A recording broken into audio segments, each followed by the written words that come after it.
Welcome to the deep dive. Today we're digging into something that might seem a bit, well, simple, right in the garden. But I think we're about to find some really valuable lessons, especially if you're new to gardening. We're looking at this one particular plant. It has a pretty surprising reputation, Actually. maybe even a secret. Yeah, a secret that could kind of change how you approach growing things. Think of it like a shortcut, not just to success, but maybe to understanding resilience, finding value where you least expect it. Exactly. And that's our mission for this deep dive, really. To unpack how this plant, Celosia, can be a total game changer, especially if you want those quick, satisfying wins when you're starting out. It's not just about, the plant itself. It shows how getting something right, even just seeing a seed sprout, how that builds confidence. It lets you tackle bigger things later. That's resilience, right? In the plant, sure, but also in the gardener. Okay, and where are we getting this from? What's guiding us today? We've got some source material, right? It's from Notes on Gardening, Part 614, an author named Ang. And it's brand new, published August 3rd, 2025, so very current thoughts. Right. Fresh observations. So usually we pick plants because they look nice, don't we?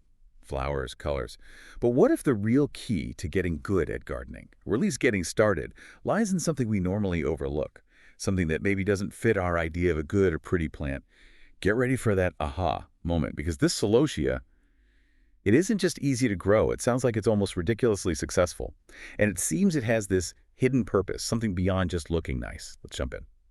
Okay, so what's really fascinating is how Ang immediately flags Celosia for anyone just starting with seeds. Like right off the bat, Ang says consistently the germination rate is incredibly high. Doesn't matter who you got the seeds from. And that's huge, Right. He's dealing with seeds that just don't sprout. That can be so discouraging. So getting past that hurdle, that's a massive confidence boost right there. A high germination rate. And Ang even mentions free seeds doing this. Yeah, get this. A recent batch of free Celosia seeds apparently sprouted in just 3 days. 3 days. I mean, that's lightning fast in the gardening world, isn't it? Oh, absolutely. Super rewarding. And the method Ang used? It sounds incredibly simple, just scattered them. Yep, scattered them right on the surface of some wet seedling mix. That's it. No complex setups, no special equipment needed, just let them do their thing. And that simplicity, it really tells you how robust this plant actually is. It's inherently tough. Ang actually says Celosia is so robust that it's become invasive like a weed in their garden area. Invasive like a weed, wow. Yeah, so it's not just about new seeds sprouting easily. It apparently self-sows like crazy from old flowers. And dormant seeds and soil you reuse, they can just pop up too.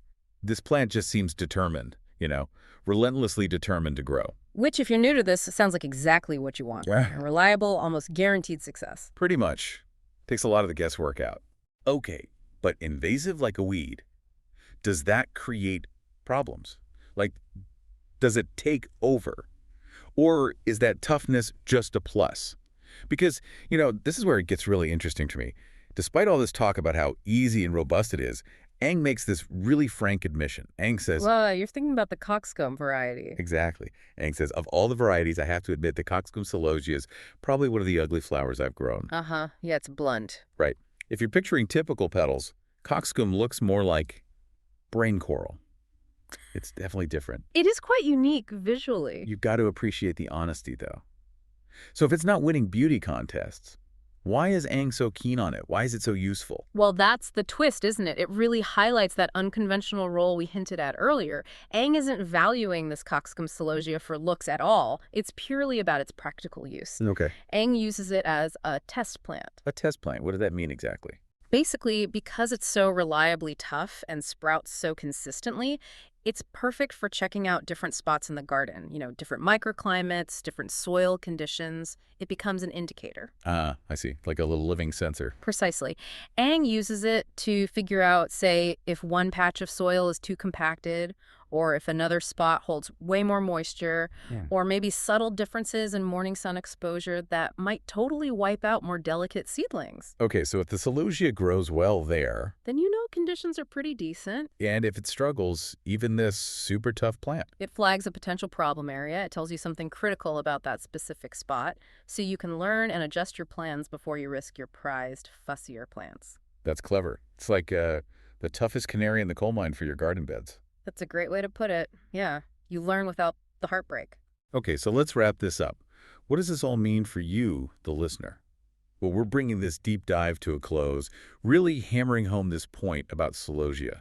Its incredible germination, its toughness, it just makes it such an ideal starting point if you're just beginning gardening or, honestly, even if you're experienced but just want something reliable. Something that just works. Exactly. From those free seeds sprouting in 3 days without any fuss, Mm.